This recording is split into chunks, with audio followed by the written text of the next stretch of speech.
The United Kingdom has an epic history and a wealth of secrets still to uncover. Every year, hundreds of archaeologists dig, dive, and sieve to find clues, to add to the great historical jigsaw of our ancestors' lives. You know when people say, what's the best thing you've ever found? Guys, this. I'm Professor Alice Roberts. This year we've uncovered some astonishing finds and made some truly groundbreaking discoveries. Wow, look at that. Each team of archaeologists has been armed with a dig diary camera so they can record their discoveries as they happen. That is brilliant. Dave, I love you. Our roving archaeologist, Dr. Nisha Mweeni, is out on the digs. Who are we looking at? It's royal. And I'll be inviting the teams to bring in their finds for closer analysis. That is absolutely beautiful. This time we're exploring the south of Britain, where archaeologists have been making incredible discoveries both above and below the waves. From a Stone Age settlement found off the Dorset coast, incredible sight. You know, nothing else like it in the country. To an Elizabethan theatre in the heart of London. This must have been such a raucous place. It's kind of 16th century EastEnders. And a mysterious Iron Age burial near Dorchester. I've been working in Dorset for over 40 years and I've never come across anything like this. Welcome to Digging for Britain.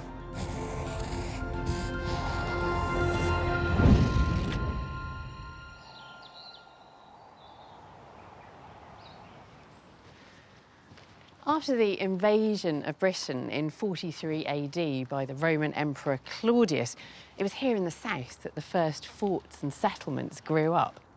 Archaeologists in East Sussex are out investigating one of these early settlements, but with no Roman records of this place, its name and its purpose have been lost in time.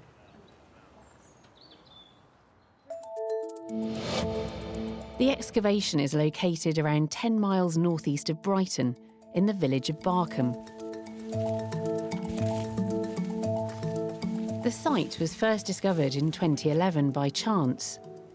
Archaeologist Rob Wallace was excavating part of a Roman road when a wider geophysical survey revealed a possible settlement. This survey is magnetometry, so it picks up the magnetic variations in the earth. Especially in the Roman period and other periods, you tend to get a lot of charcoal and burnt material, which is very magnetic. So these will show up ditches, linear features. So the geophysics we use is an indication that there's something there, rather than actually telling us what it is there.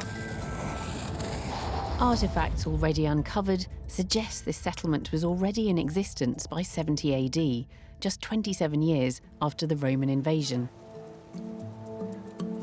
With no historical records to help us here, Rob is trying to work out the role this settlement might have played in the wider context of Roman Britannia. He looks first for clues in its layout and location. Original settlement around about 70 AD is round here, and it's a small 4-grid system. The Roman road, which goes to London, comes up through here.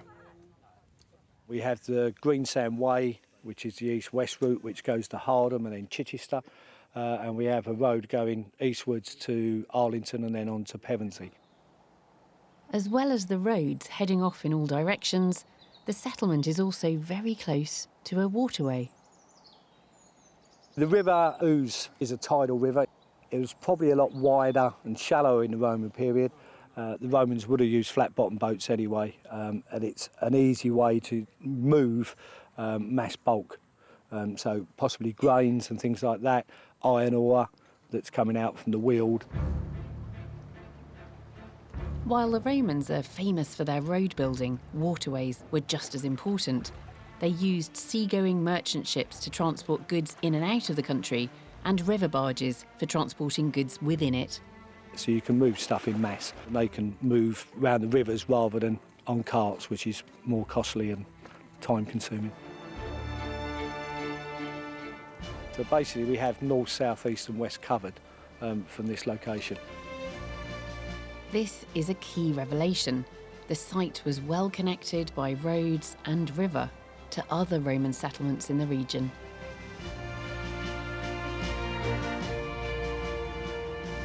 The team also discover that the site itself is surrounded by a ditch.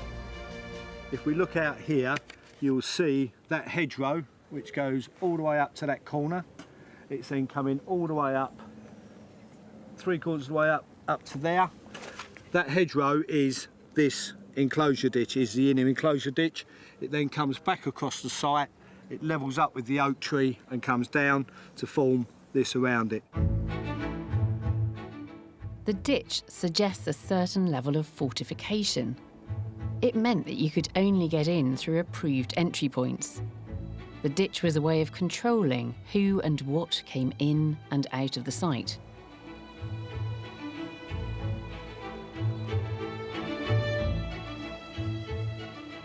Further clues to the role of this settlement come in the huge variety of artefacts that are being unearthed, including over 300 coins.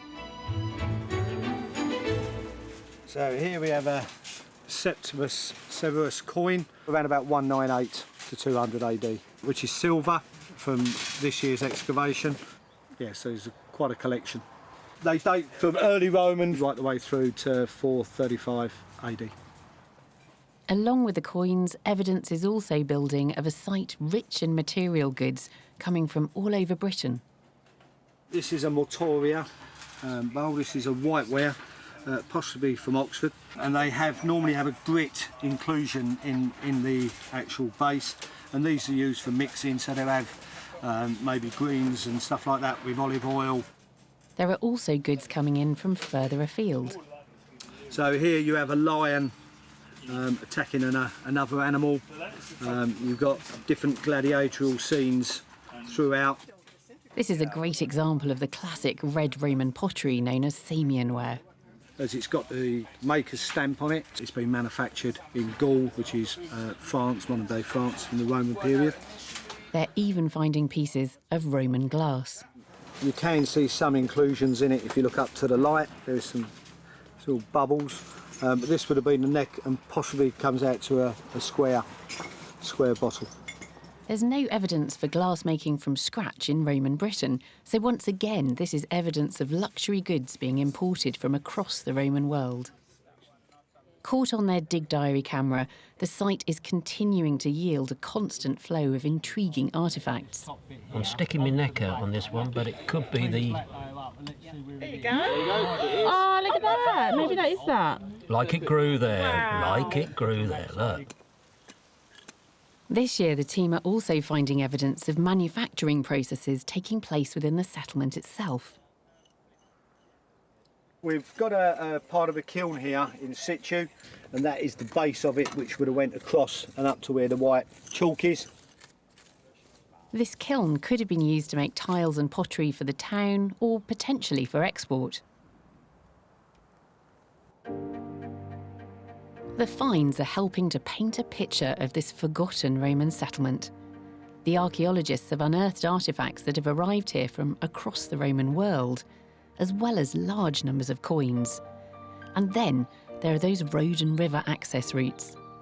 Rob is considering the possibility that this could have been an important trading hub, and possibly even a centre for Roman administration. The finds indicate that it's an official site. It's under the Roman government's control, so people will be here collecting taxes, or if goods are coming in, looking at what's coming in and what's going out, and see if there's any taxes to pay on that. With each season, they're discovering that this trading settlement is far larger than previously thought. Rob and his team plan to keep coming back for many years to come. You never know what you're going to find from one day to the next. You can be, a small bit of pot, or a coin, or a brooch, or, something more personal. It's an amazing feeling. Leaving the Roman era, we now peer further back into British prehistory. Our next dig sees archaeologists donning scuba gear and plunging into the chilly waters of the Solent to investigate an extremely ancient Stone Age settlement. Just off the coast of the Isle of Wight lies one of the UK's most unusual archaeological sites. Today, a team from the Maritime Archaeology Trust, led by Gary Momber, are planning to survey the site. And they hope to raise what is thought to be an 8,000-year-old timber structure for further analysis. Pretty good. The first dive of the day. Visibility is a few metres. Tides dropping off, running quite fast. But it's just incredible seeing these lovely layers of trim wood lying flat there. 8,000 years old. First time it's been uncovered. Okay, Dave, they're ready. And go.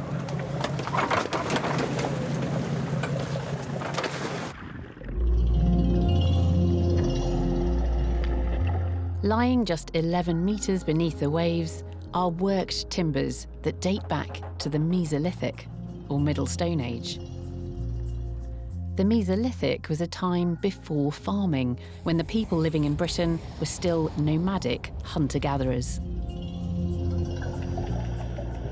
What I love is really getting on the site and uncovering. It's just finding things for the first time in 8,000 years, and then knowing that that's going to tell us so much about those people. This site was discovered over 20 years ago by an unusual sort of archaeologist, a lobster. We saw this lobster kicking out these flints from a hole. I thought, oh, that's really nice. He picked up these little bits of flint and brought them to the surface and said, look, worked flints on the seabed. And that was how we found it. Well-preserved Mesolithic sites are incredibly rare. Archaeologists often just find scatters of worked flint, like the ones the lobster discovered. But when these archaeologists excavated around the lobster's burrow, they started to find ancient timbers. There's lots of wood, there's structures being built, there's posts, there are these sort of series of these sort of platforms that are put in place. There seems to be a living spot. But these ancient structures are under threat. For 8,000 years, the wood has been preserved under a blanket of silt and mud. Now, changing currents are causing extensive erosion along this stretch of coastline, exposing the timbers and leaving the wood open to attack. As you get these wood-boring organisms, you get piddock and gribble, move into it, dig lots of holes, and you see it in the sample, so everything's sort of compromised and undermined. Underwater, the divers are completing a survey of the site. It can be a very difficult work environment. The harder the current is running, the harder it is for you to work. And because you're operating in 3 dimensions, it's not just on a flat surface, you're up and down as well. So it adds challenge to the diving, which is the whole point of doing this really. The ancient timbers are photographed and each piece logged and tagged. The divers then start to bring them to the surface. This is the sort of material that we've got on the seabed. And see what they've done is they have got bits of timber and they've sliced it. So it's flat on one side, and on the other side it's sort of bark, another one there. And they've sort of overlaid them to form a sort of layer or platform on the seabed. The specific purpose of these timber platforms is still unknown, but Gary has a working hypothesis. We know it was wet around here, but boggy, so they would have been, it would have been a nice platform to stand on and walk on, a dry area for whatever activity they might have been doing. These Mesolithic people seem to have constructed something quite permanent. This is clearly much more than just a temporary camp. It challenges our ideas about Mesolithic hunter-gatherers as nomads always on the move. These things are very rare because this was a hunter-gatherer society that was known to move around the place. But here we got, well, it looks more like a settlement. It looks more like there's been a lot of time invested in this particular site. Well, it would have been a special place to live at the time. It would have been a nice little sheltered valley. You're very near sources of flints, just in the chalk cliffs. You would have had wildfowl, you've had vegetation, a place that you could probably live all year round.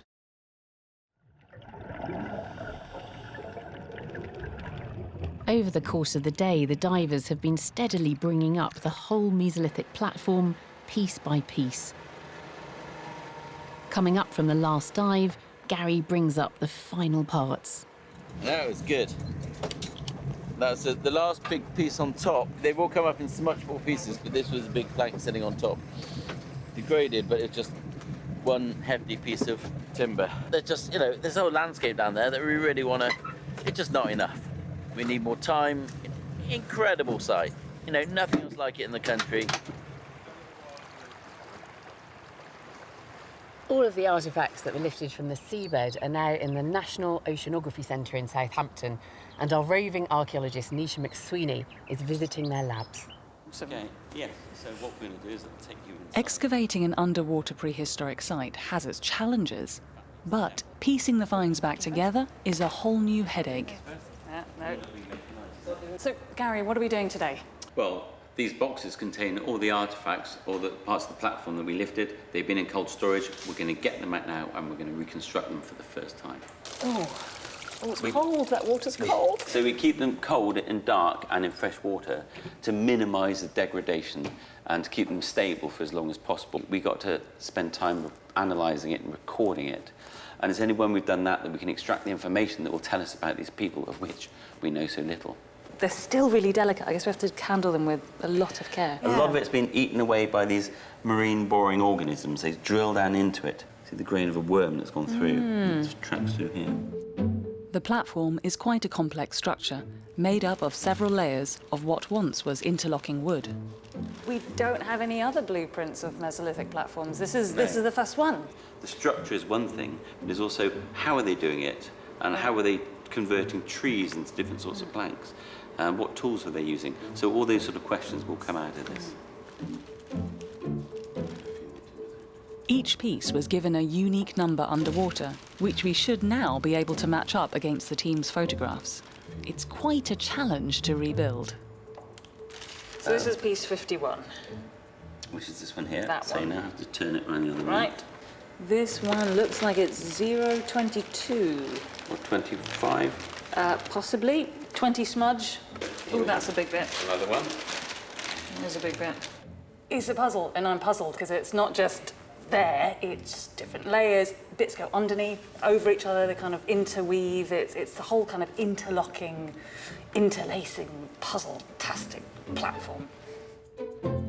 In trying to put the platform back together, it's apparent to me that this was a well-thought-out and complicated piece of engineering, with multiple layers all carefully cut and fitted together.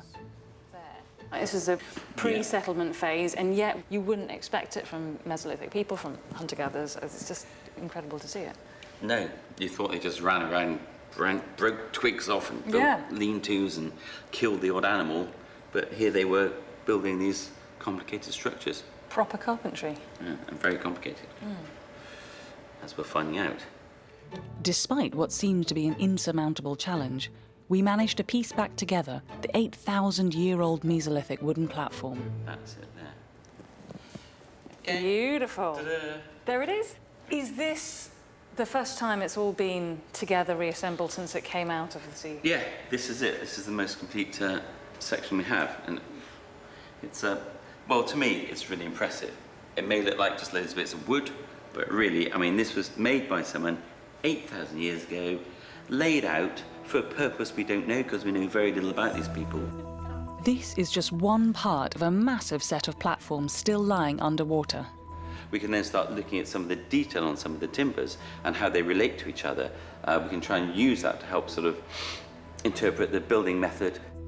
The platform is a unique find that has advanced our understanding of our nomadic Mesolithic ancestors, clearly showing that they built permanent structures.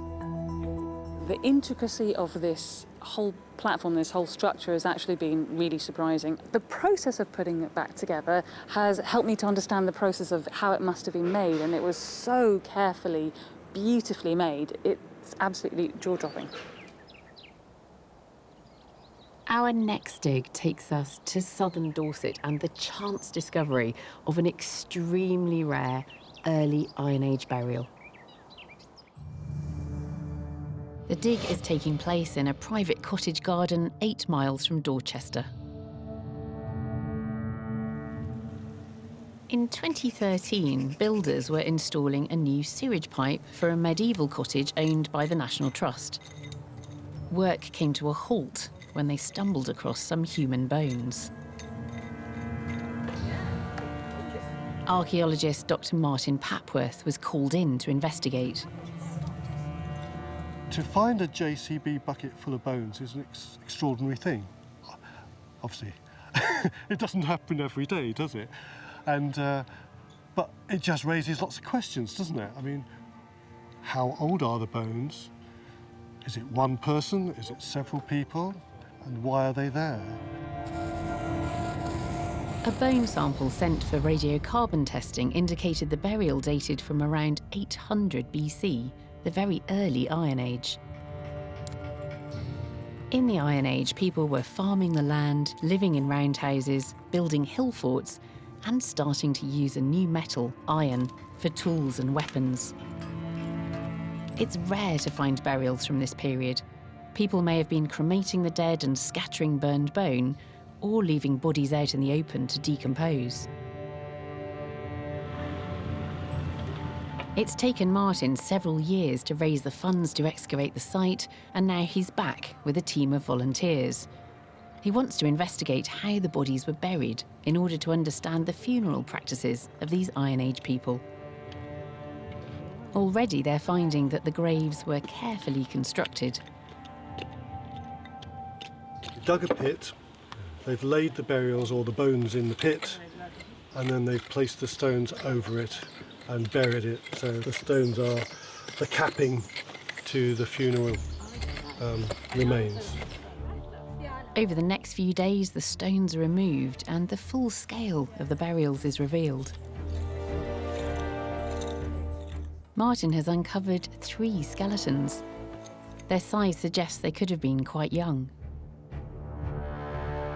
So you have one skull there, another crushed skull here, and on the other side of the pipe trench, you've got another crushed skull here. Each one had a large stone above it. Over the years, as the flesh has rotted from these bodies, that the skulls have impacted and collapsed under the weight of the stones. The archaeologists are finding something strange about the way the bodies were buried. There's the skull, there's the teeth, there's the backbone, there's the shoulder, humerus running down through here, a series of ribs, but the whole thing has been caved back in and folded very, very sharply, and these are the 2 legs above the head with the toes of each foot, one above the other. So to get it in that sort of position, you'd have to tie the body up before you put it in the hole, because it's very hard to squeeze someone in that kind of tight angle. It appears the bodies may have been buried in a tightly crouched position. While crouched burials like this have been found at Iron Age sites in Wales and Cornwall, for Martin, this is a first. I've been working in Dorset for over 40 years now, and I've never come across anything like this or heard about it. We know that there are rituals where young people are put into the ground as part of a religion. But these people could have been dead some time before they were put in the ground, so that they could be trussed up in these positions. And it could have been a caring thing to do. It may be loving families, placing people in graves in a way they always do. Or it may be something more sinister, maybe something more brutal. All we can do is speculate. With no grave goods accompanying the burials, the archaeologists are left with many unanswered questions. But they're also left feeling a deep connection with these ancestors. You get a sense of these are people, and when you spend a day cleaning bones, you do feel rather sort of closer, and you wonder about them and how they interacted with this beautiful place, that they lived here too, though 2,800 years ago. With the dig drawing to a close, Martin and the team decide to leave the skeletons in their graves, just taking small bone samples for DNA analysis. We never came here to take the bodies away from their resting place. We just came to take small samples to enable us, the scientists, to talk about the origins of these people. So they will remain here in the ground where we found them. The local people who live in the village have taken this place to heart, and they will look after them in the future. I'm intrigued to find out more about these curious graves. We don't have many burials from the early Iron Age. Well, that's the problem, isn't it? It's a very blank sort of period. But this will be fascinating because if there's good preservation of DNA, then you could sample the whole genome. I'm noticing the arm bone there and the top of that humerus looks as though it's separate. Is that real? It is, that's right, yes. So that's a separate epiphysis, Yes. which means that bone is still growing. Yes. So this is a juvenile. This Yes, is not an adult. No. Yeah. And they're all young. Are They're they? all teenagers. Yeah. Yes. We'd like to know why these three are together. So, are they related in any way? Are they brother and sister? You know, with DNA, we should be able to at least start to answer these questions. It hasn't been possible to answer them before. Were there any signs of cause of death at all? No, that wasn't seen. So it's quite a strange burial. They bound them when they buried them, trussed up as tightly as possible, legs and arms like this, perhaps wrapping them in something and then binding it tight and bringing the legs back up like that. Looking at burial practices like this, it seems very odd to us today. But then, of course, this might be just perfectly normal burial practice, a respectful way to treat the dead. It's a sort of window into a piece of the past we just don't understand, isn't Yeah, it? Which makes it fascinating. Mudlarking is a practice which has been popular in London since at least the 18th century. People scoured the banks of the Thames looking for valuable trinkets or cargo that had fallen off passing ships. But archaeologists sometimes indulge in a spot of mudlarking as well, and our next excavation focuses on a huge artefact, 24 metres long, a submarine chaser from the First World War. The dig takes place on the banks of the River Thames in Isleworth on the outskirts of West London. A team from the Thames Discovery Programme are investigating a sorry-looking watercraft left to rot in thick mud behind a boatyard. But this wreck has a story to tell. It's the last known example of a First World War watercraft known as a motor launch. As far as we know, there are no plans in existence for these things. So the only way we can find out how these things were actually built is by digging holes in the mud and trying to record it. During the First World War, motor launches were part of the Royal Navy's answer to the looming threat of German submarine ambush. On the 7th of May 1915, the Lusitania was torpedoed with nearly 2,000 passengers on board. The ocean liner was ripped in two and sank in just 18 seconds. Over 1,000 people died in the attack. The Navy swiftly placed an order of motor launches with the Electric Launch Company based in America. These fast little boats were armed with depth charges, machine guns and a cannon, and would be sent out to patrol alongside British shipping. They managed to knock out 550 of these in 488 days.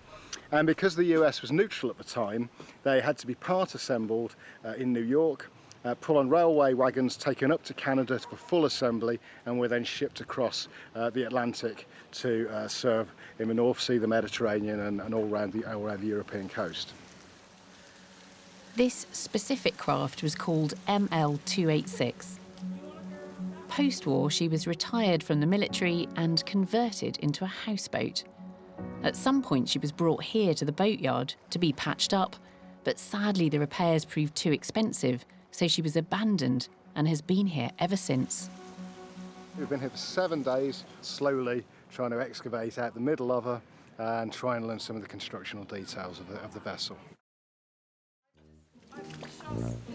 Each day, the team don't have much time on site.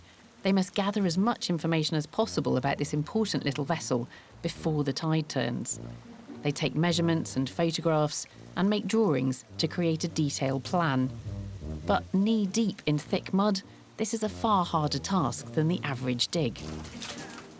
But I think probably the most challenging aspect of it is it's by far the muddiest site we have, which can be fun.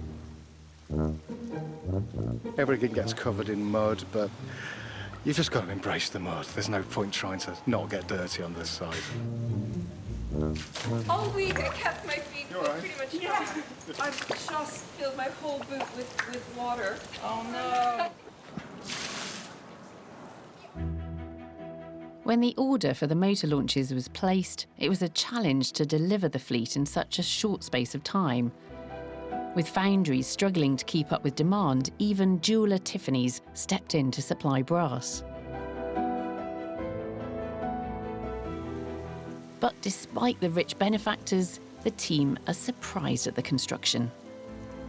These upper ribs, these are actually made of sort of really cheap plywood. They're actually held together by bits of ply, which no one knew. We knew they were cheap, we didn't know quite how cheap, but we're finding that out now.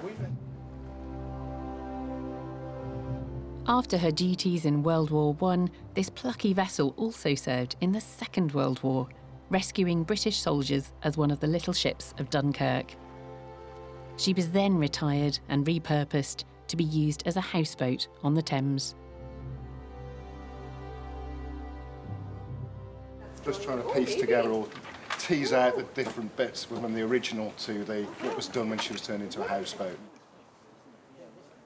People have the time to take and the money to spend, and so you start getting some of the original very cheap fittings, softwood fittings, replaced by this, which is hardwood. Elsewhere in the hull, the team are uncovering further features. See, our porthole opens! That's so exciting! The capstan would have been on the bow of the ship for letting go the anchor and then winding it up again. With the dig completely dictated by the tides, Elliot must run a tight ship and keep a close eye on the river. It comes in very quickly. When you're downstream, you've got plenty of warning. Here upstream, you've got no indication. It's running out, and suddenly it's going the other way, and it's coming in quickly. So we've got to get out of the mud and across the river, or else we're camping here tonight. The team now hope to use their photographs and drawings of this last remaining motor launch to create a detailed record of the structure of this historically important craft. Our next dig is back in Dorset, where archaeologists are investigating a Roman site. It was first dug in the late 1700s when stunning mosaics were found, but we know that they were dug up. We also know that very little attention was paid to what this building actually was, so many questions remain. The excavation is located just outside the village of Frampton, next to the River Frome. Archaeologist Dr. Miles Russell and his team from Bournemouth University are investigating the site. They want to find out about the people who lived here and, if possible, some clues about the relationship between these Romans and the wider local population. It's a Roman building that's been known for some time, but it's one of a number of extremely late Roman luxury buildings that are occurring in Dorset in the 4th century AD. This is a late Roman site, dating to some 300 years after the invasion. Up until this point, Roman activity in Dorset is fairly low-key. There's no real villas until we get to the 4th century, and suddenly they're everywhere.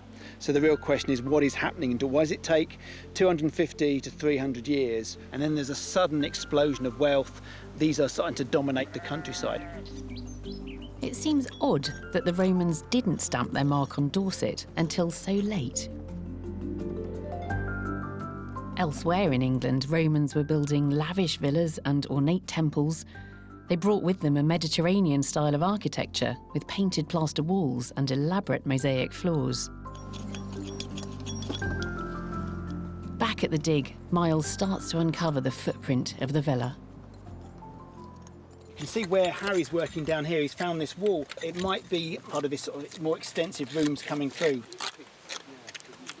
That block of stone there, I think, might be part of a step or an entrance structure going up and into the corridor. So it's some kind of formal entranceway here. And then this is a slightly destroyed wall, and you can see we're coming into now mosaic. So this is some of the mosaic that Lyson's recorded in the 1790s. That is very nice. That is amazing. Right. Lovely. Absolutely incredible. When the mosaics were first revealed in 1794, they were so impressive that King George III came to visit. But they were not preserved in situ and seem to have been taken away as souvenirs. Despite the fact the mosaics are mostly gone, there's still plenty of material on site that could reveal more about who was living here and their status in the community. It's the rubbish that we're interested in, things that tells us about ordinary lives of people living in this site. So the sorts of things that were not saved during the 1790s dig.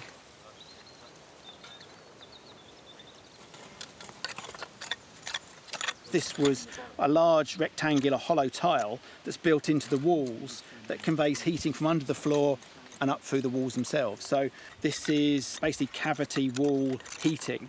So to find these tiles means that we've got a heated room. It's pushing us towards the interpretation that this is the main entertainment space.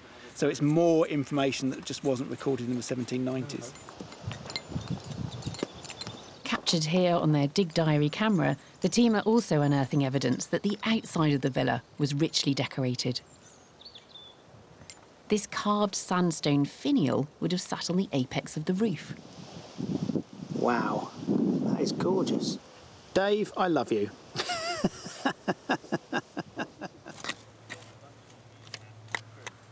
Everything that we're finding, from the box through tiles, which suggests underfloor heating, from the wall plaster, and now also from the pottery and animal bone, it all fits a domestic context.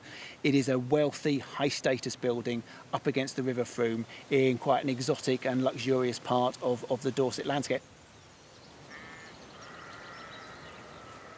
In amongst the rubble, Miles is also finding intriguing evidence of the people that lived here. One astonishing item even gives us a glimpse of their religious beliefs.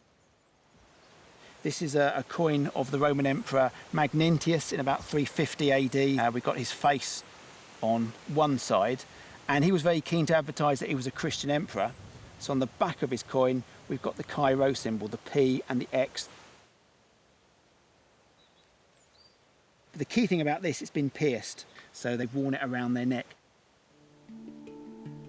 The Roman Emperor Constantine converted to Christianity in 312 AD. With his backing, this religion slowly spread through the Roman world, reaching even the distant province of Britannia.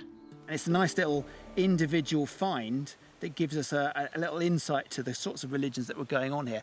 These are a new wealthy elite that's coming in from another part of the empire, and they're building their luxury houses here, and they're bringing their exotic Eastern faith with them. And it's coins like this that give us that indicator of that sort of personalised aspect of this new religious belief system.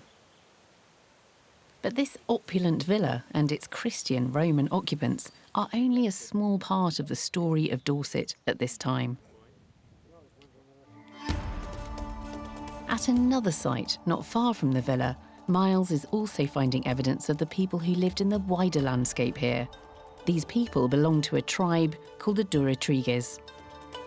The Durotriges were one of a number of tribes in southwest Britain at the time of the Roman invasion and occupation. The land of the Durotriges seems to have centred on Dorset, with parts of southern Wiltshire and Somerset as well. But very little is known about their relationship with the Roman Empire.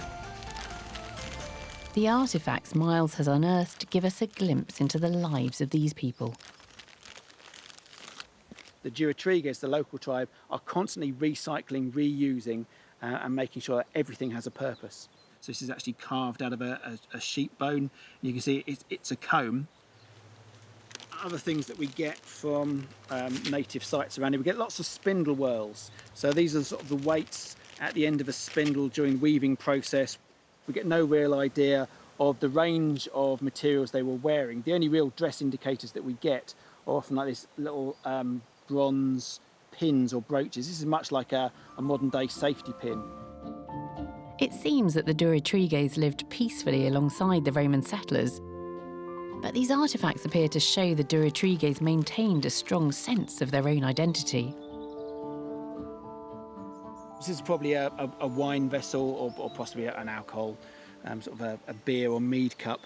It's completely unlike anything that the Roman world is producing. People are using ceramic styles that aren't linked to the Roman Empire. They're using things that are more native design, and they're not high on status symbols. So despite some Romans building lavish villas in Dorset, Roman culture didn't seem to seep out into the wider countryside.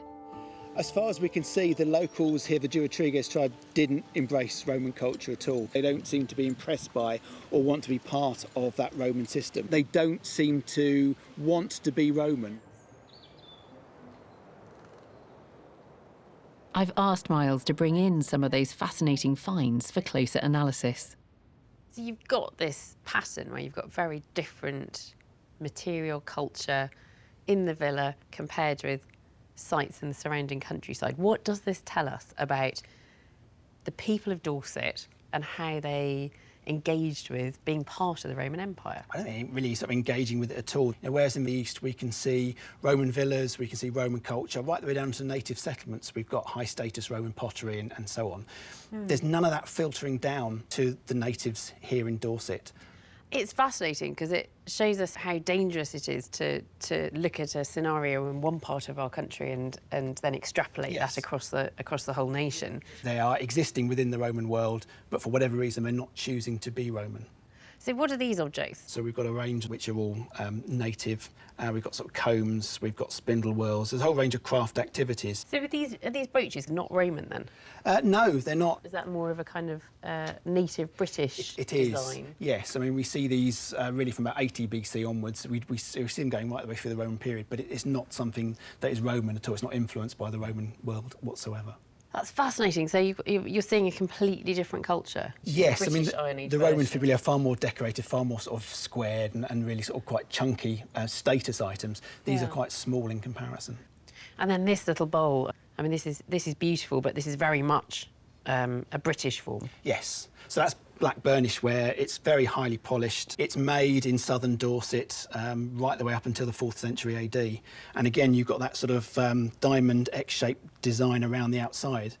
And it's got this inbuilt strainer on it. It's brilliant, isn't it? Yeah, yes. I really like it. It's beautifully made. And then look at that crazy design on the base. These are all individual, unique items, so they've got their own personality to them. These people clearly thought of themselves as being the people of Dorset. Exactly, and there's no real desire to be Roman. They're paying their tax, they're living within that system, but they're not choosing to become Roman in any shape or form. They're not adopting that identity? No. So even when you've got villas appearing in the countryside, in Dorset, they seem to be capsules of Roman culture. It's not seeping out. No, it's a little sort of cultural bubble. I think the wealthy are living in their house with their own estate, but their culture's not seeping out to the wider world, and neither is the native stuff coming in. So they are very much sort of excluded between these two separate worlds. There's a sort of almost like a cultural apartheid going on there between these two different cultures.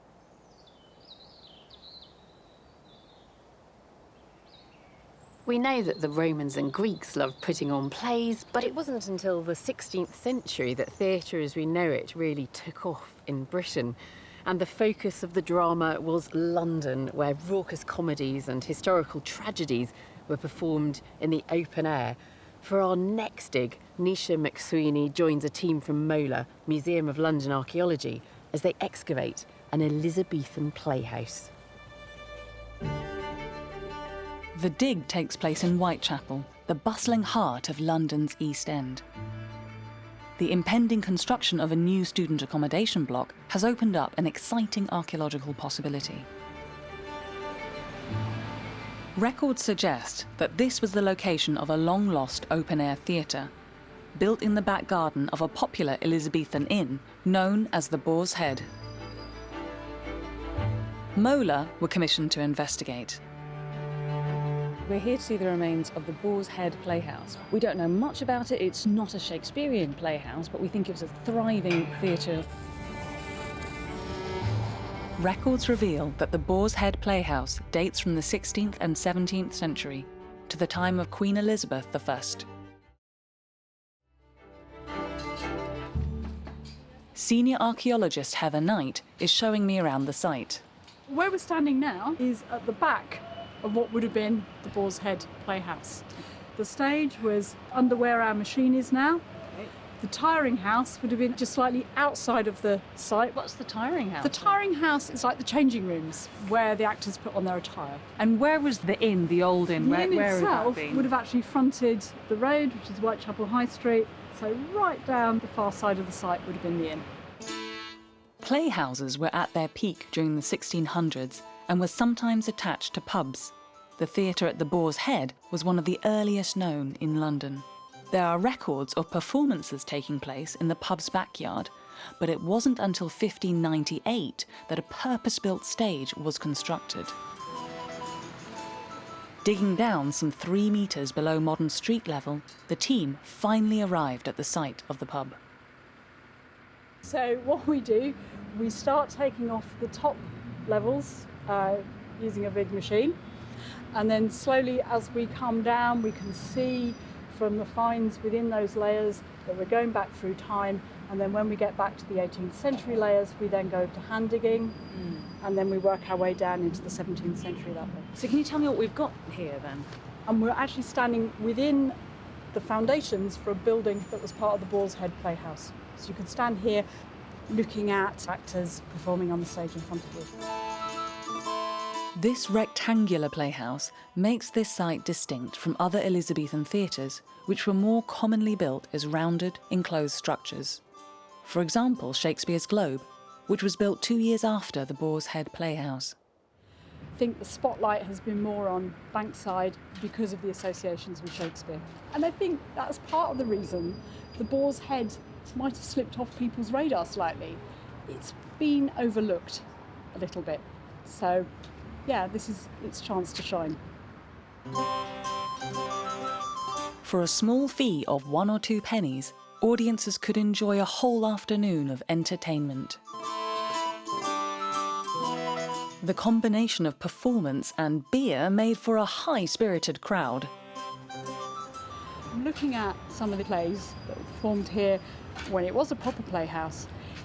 They're kind of city plays. They would have really appealed to a city audience. They're kind of scandalous and lampooning public figures. You know, they do push the boundaries a little bit, yeah. But as the more puritanical mid-17th century approached, there was little tolerance of drunken crowds enjoying raucous satire. At the start of the Civil War in 1642, most of London's playhouses shut down. With closure on the horizon, the Boar's Head landowner saw a development opportunity. The site was split into small plots and sold off. The team have found evidence of what happened next. Where we're standing now is after the Boar's Head has gone out of use. And this end of the site, we're finding a lot of clay pipe making. Okay. And also a lot of pipe clay. Which is actual pipe clay? This is actual pipe clay, and it's still really squishy. So they're using this to make, what kind of pipes? What? Very tiny. It is tiny, and by the shape of the bowl, we know this is 17th century. What other things were they making around in this industrial area, apart from lots and lots of pipe? We're also finding evidence for horn working. So you take the useful part of an animal horn, which is that outside coating, it's a bit like your fingernails, and you can kind of peel it and stretch it, and you can make lantern panes because it's translucent. You can also make things like, you know, drinking cups and spoons, and the covers for horn books. So Middlesex Street in the 17th century really does seem to be the epicentre of horn working in London. After the end of this kind of theatrical period in the site, it then becomes a kind of commercial centre. It is really industrial, and it's kind of the industries you wouldn't maybe want to live next door to. You know, if you've got pipe kilns, you've got people boiling up animal horns. Smelly, smoky. Yeah, maybe that's why it's happening on the east side of the city. As London grew, factories and other manufacturing sites tended to be built on London's east side. It's thought that they were built here to make use of the prevailing westerly winds. This would mean that the smoke and pungent odours were blown away from the city centre.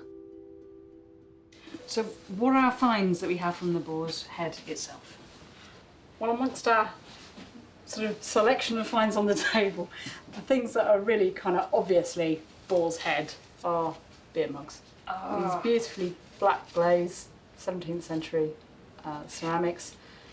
They kind of, originally it would have been quite tall, maybe with another handle, and we're finding lots of those. So what about the industrial installations? We were talking about hornworking, and we obviously get the waste product, which is the inside of the animal horn.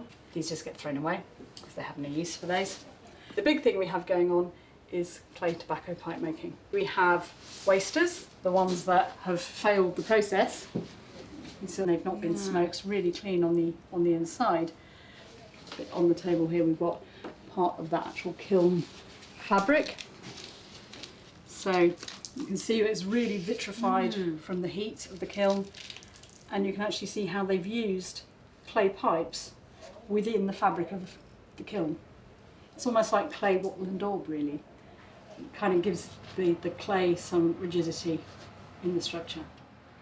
To celebrate the site's connection with the city's theatrical heritage, the exposed Elizabethan playhouse will be preserved in situ and incorporated as part of the new development. We first arrived this morning, I thought it was a hole in the ground. Had no idea what we were going to find at the bottom of it. This kind of politically charged, irreverent kind of theatre scene where people are out there with their beer mugs. I think that's really exciting to get a feel of it here. After the end of the theatrical phase, you have this industrial thread to this thriving hub of manufacture. And the small finds from this site really bring the place to life for me, right? You've got the tobacco pipes, hundreds of them, the kind of smoky tobacco, and you've got these beer mugs after beer mugs. This must have been such a raucous pace. It's kind of 16th century EastEnders. For our final dig, we're revisiting an excavation first filmed by Digging for Britain in 2017. Back then, MOD archaeologists were called in to investigate a small island in Portsmouth Harbour where human bones were eroding out of a cliff. The team discovered 4 sets of human remains, including a skull that had been sawn open. Got a craniotomy here, so if you can see this cut through the skull. This year, MOD archaeologist Richard Osgood is back because storms have eroded the cliff face, causing more bones to emerge. We've got at the moment, I think, 3 or 4 areas of interest that got human remains, and we've got only about 3 or 4 days to get them out. The dig takes place on Burrow Island, which lies just opposite Portsmouth Historic Dockyard. Richard's filming his dig diary with members of Operation Nightingale. This is a military initiative using archaeology to help the recovery of service personnel injured in conflict. So here we've got a tibia and a fibula just coming in, going into the side of the cliff there. That's one lower leg, is it? Yes. Is there that's just right. one that you can see at the moment? We think we've got the second one just coming through here. The burials are believed to date from the early 1800s, the late Georgian era. At this time, floating jails called prison hulks were moored in the nearby harbour. These were home to convicts and prisoners of war. The author Charles Dickens grew up in Portsmouth and he knew about these prison ships. It's believed the inmates could have inspired the character of Abel Magwitch, the escaped convict in Great Expectations. Back at the dig, artefacts are emerging that help confirm the date of the graves. One of the burials, which had just a few bones within it, also produced this really lovely pipe bowl. This is really a date of about early 19th century. It's a good fix for what we're doing on the site. But as the dig continues, the team make an unsettling discovery.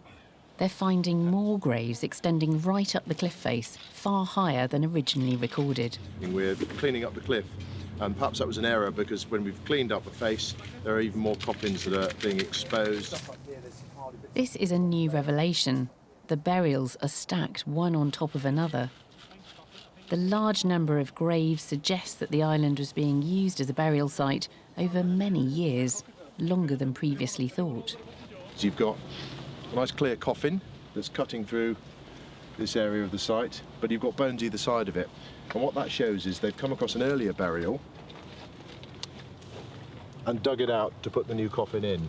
So this set of human remains is an earlier burial, at least 2 phases of burial here, and it just shows the sheer level of activity of burial on the island.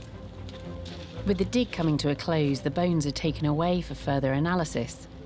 But the plan is that in the future, all the skeletons will be reburied on the island, but on the top, safely away from the eroding cliff edges.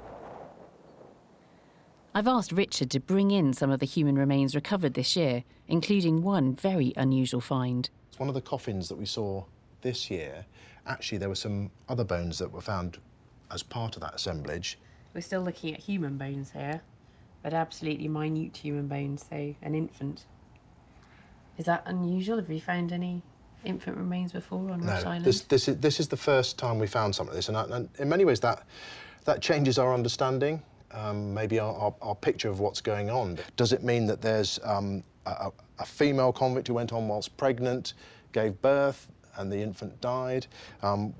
Was she incarcerated with an infant? I don't know, but this changes our whole narrative of the site because it's so much younger than anything else. It's very sad to think about. If it is a female convict with her baby on board one of those prison hulks, there must have been a horrendous place to be.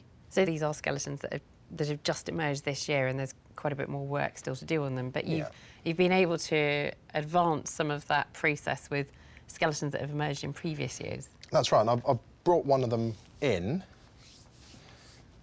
I've seen this one before. You have seen this one before, but we've got a lot more about this man's story from when he was here last.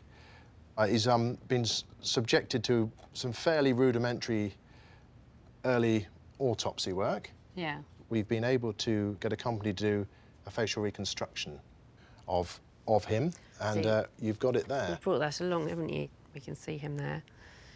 And then if we put the flesh back on the bones, that's what he might have looked like. It's quite strange, isn't it, to see, a face brought back to life in that way. It's astonishing. It's so realistic, isn't it? It's quite haunting.